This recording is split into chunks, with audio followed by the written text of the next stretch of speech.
Chapter 5 AP पहली exercise 5.1 का पहला सवाल देखते हैं कैसे करेंगे। पहले क्वेश्चन पढ़ते हैं, क्या दे रखा है, विच ऑफ द फॉलोइंग, मतलब बहुत सारी इस यहाँ पे सवाल थे, ठीक है। तो उसमें से हम पहला सवाल कर रहे हैं, पहला सवाल कैसे करेंगे वो भी देखते हैं। ठीक है जी, ठीक, ये चाहिए और ये चाहिए, ठीक है। तो क्या कहता है कि एक टैक्सी है, फेयर है, मतलब कुछ चार्ज कर रही है, ईच किलोमीटर का वो ₹50 चार्ज कर रही है, 15 चार्ज कर रही है, मतलब हर एक किलोमीटर का 15 रुपये वो वसूल रही है, ठीक है, चार्ज कर रही है। और क्या कर रही है कि फर्स्ट किलोमीटर का, अच्छा फॉर द फर्स्ट किलोमीटर, अच्छा सिर्फ पहले किलोमीटर का कितना है, 15 रुपये। मतलब अगर यहाँ से मैं आगे तक जाऊँगा किसी एक किलोमीटर तो वो 15 रुपये लगेंगे। And 8 rupees for additional kilometre, means पहले किलोमीटर का 15, उससे आगे जितने भी किलोमीटर जाऊंगा तो उसका एडिशनल 8 रुपये पर किलोमीटर चार्ज होगा। मीन्स यहां से लेके यहां तक ये रहा 1 किलोमीटर, इसका वो ₹15 चार्ज कर रहा है, 15। अब इसके आगे अगर मैं 1 किलोमीटर और गया तो 8 रुपये, इसके आगे 1 किलोमीटर में अगर और गया तो फिर से 8 रुपीज़, है ना। थोड़ा बड़ा करके लिखता हूँ, यहाँ से यहाँ तक अगर 1 किलोमीटर अगर मैं चल रहा हूँ तो 15 रुपीज़ स्टार्टिंग के फर्स्ट का। यहाँ से आगे गया तो 1 किलोमीटर और चला मैं तो 8 रुपये, यहाँ से लेके यहाँ तक और चला 1 किलोमीटर तो और 8 रुपये, ऐसे ये बढ़ते जाएंगे, ठीक है। तो हमसे पूछा है कि अरिथमेटिक प्रोग्रेशन बनाओ, ठीक है। अब अरिथमेटिक प्रोग्रेशन क्या होती है पहले वो देखते हैं।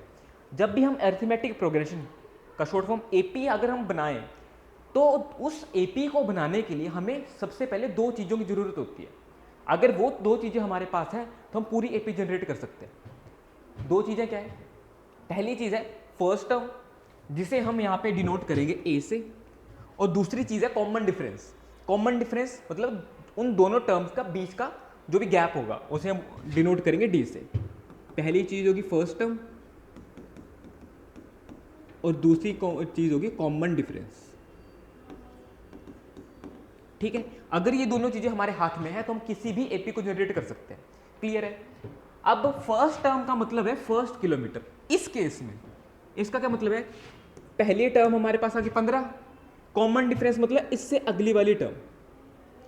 एपी कैसे जनरेट होती है कि फर्स्ट टर्म को मैं यहाँ पे लिखूंगा, उसमें अगर मैं कॉमन डिफरेंस ऐड करूँ तो वो सेकेंड टर्म बनती है, इसमें कॉमन डिफरेंस ऐड करूँ तो वो थर्ड टर्म बनेगी, इसमें कॉमन डिफरेंस ऐड करूँ तो नेक्स्ट टर्म बनेगी, ऐसे चलता करता है, ऐसे काम चलता जाता है, क्लियर है। तो अब यहां पे क्या होगा,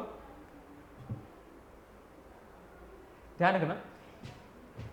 अब इस केस में हमारे पास जो ए है वो है 15 रुपीज और डी है वो है ₹8।